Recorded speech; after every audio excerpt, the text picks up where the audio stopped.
بسم اللہ الرحمن الرحیم۔ معزز سامعین، السلام علیکم ورحمۃ اللہ وبرکاتہ۔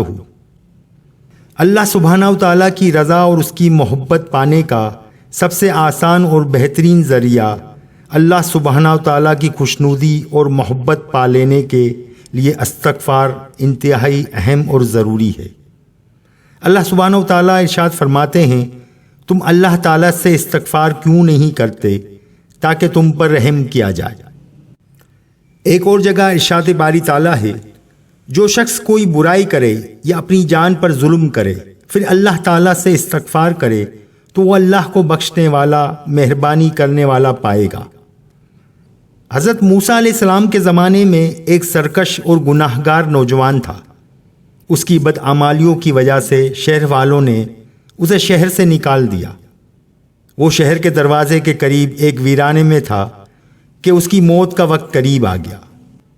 اللہ سبحانہ و تعالیٰ نے حضرت موسیٰ علیہ السلام کی طرف وحی کی اور فرمایا، میرے اولیاء میں سے ایک ولی کی وفات ہو گئی ہے، آپ اس کے پاس جائیں اور اس کو غسل دے کر نماز جنازہ پڑھائیں اور اعلان کرا دیں کہ جس کے گناہ زیادہ ہیں وہ میرے ولی کی جنازے میں آ کر شامل ہو جائے تاکہ میں اس کو بھی بخش دوں، اور میرے ولی کو اٹھا کر مجھ تک پہنچا دیں، یعنی دفن کر دیں، تاکہ میں اس کی عزت و تکریم میں اضافہ کروں۔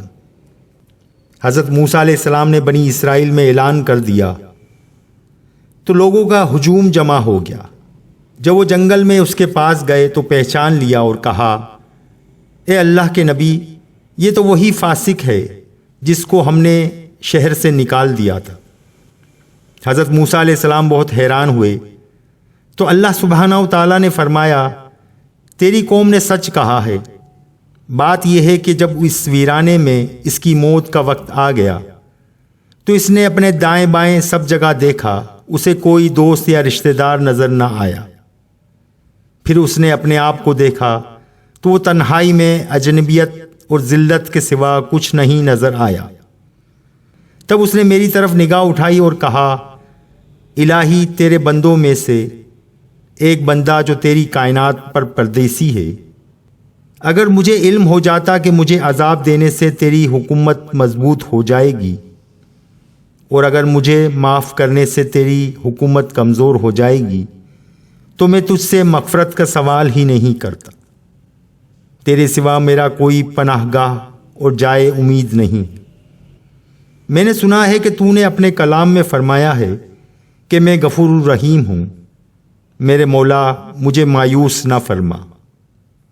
اللہ سبحانہ و تعالیٰ نے فرمایا، اے موسیٰ، کیا مجھے یہ زیب دیتا ہے کہ اس غربت کی حالت میں اس کے سوال کو رد کر دوں، جبکہ وہ میری بارگاہ میں آیا ہے اور میرے حضور میں گڑ گڑایا ہے، اور مجھے میری عزت کی قسم، اگر وہ سارے جہان کے مجرموں کی بخشش کا سوال کرتا تو اس کی عاجزی اور غربت کی وجہ سے تمام کو معاف کر دیتا۔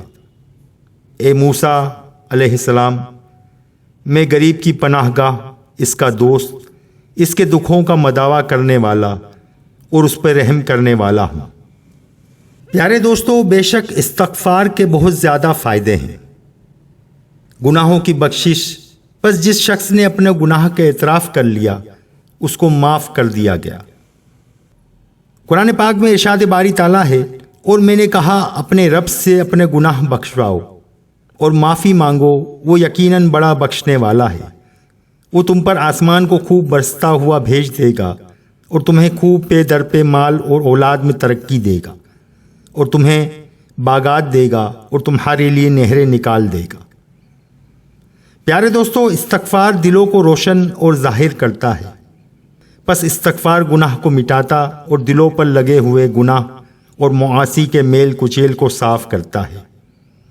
استغفار حق گوئی اور وقار و بردباری عطا کرتا ہے، اس لیے جو شخص یہ پسند کرے کہ اللہ اس سے بردباری کا معاملہ کرے تو اس کے لیے مناسب ہے کہ وہ استغفار سے مزین ہو۔ ایک اور جگہ اللہ سبحانہ و تعالیٰ کا فرمان ہے، اے ایمان والو، تم اللہ کے سامنے سچی خالص توبہ کرو، قریب ہے کہ تمہارا رب تمہارے گناہ دور کر دے اور تمہیں ایسی جنتوں میں داخل کرے جن کے نیچے نہریں جاری ہیں۔ پیارے دوستو، استغفار دل میں روشنی پیدا کرنے اور اس کو صاف ستھرا کرنے کا سبب ہے، اور گناہ اپنے پیچھے ایک بڑا اثر چھوڑتا ہے اور دل کو کالا کرتا ہے، جیسا کہ نبی صلی اللہ علیہ وآلہ وسلم سے مروی ہے۔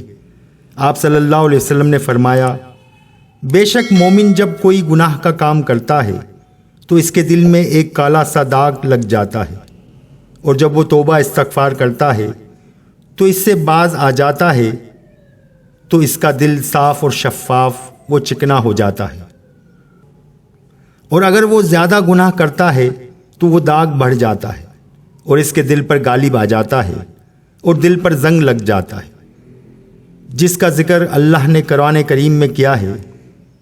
یوں نہیں بلکہ ان کے دلوں پر ان کے اعمال کی وجہ سے زنگ چڑھ گیا ہے۔ اس لیے استغفار دل پر لگے ہوئے کالے داغ اور گناہ و معاصی کی وجہ سے لگے ہوئے زنگ کو زائل کرنے کا سبب ہے، اور استغفار بندے کو اللہ سبحانہ و تعالیٰ کی محبت کی طرف کھینچ کر لاتا ہے، اور اللہ کی محبت کے آگے دوسری نعمت سے بے نیاز کر دیتا ہے۔ اللہ تعالیٰ کا فرمان ہے، اللہ توبہ کرنے والوں کو اور پاک رہنے والوں کو پسند فرماتا ہے۔